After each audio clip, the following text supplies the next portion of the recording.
નમસ્કાર દર્શક મિત્રો, આપ જોઈ રહ્યા છો પંચાયત સમાચાર 24। હવે જોઈએ અગત્યના સમાચાર। જાલોદમાં જમીન વિવાદ આંતરરાષ્ટ્રીય માનવ અધિકાર સુરક્ષા સંઘે જેટકો વિરુદ્ધ કાર્યવાહી કરવાના સંકેત આપ્યા।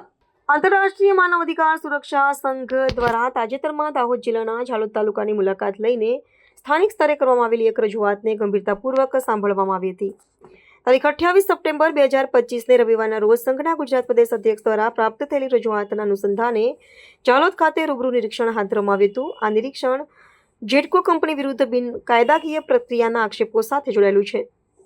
નિરીક્ષણ દરમિયાન સંઘને સકારાત્મક અને સંવેદનશીલ માહિતી પ્રાપ્ત થઈ, જેના આધારે અરજદાર શ્રીમતી શોભનાબેન ડામોરની રજૂઆતને ધ્યાનમાં લેવામાં આવી હતી। સંઘ દ્વારા જેટકો કંપનીની કથિત બિનકાયદાકીય પ્રોસેસ અને અરજદારના તમામ પુરાવો એકત્રિત કરવાની કાર્યવાહી શરૂ કરવામાં આવી છે।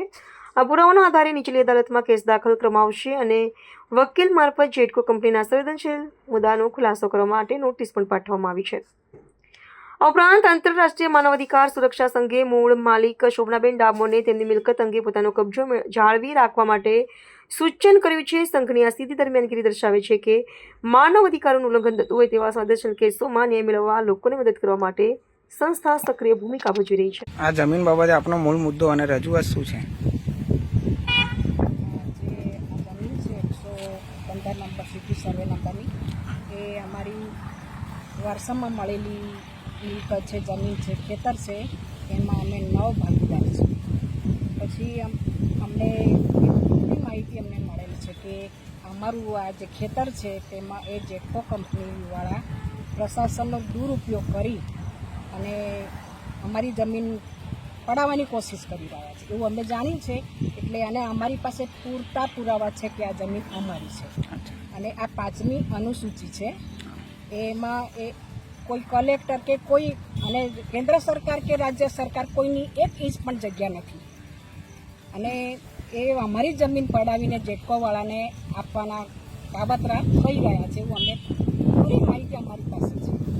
તો એ બાબતે અમે વકીલને રોકી અને પુરાવા આપી અને કલેક્ટરશ્રીને પણ લેખિતમાં નોટિસ આપેલી છે।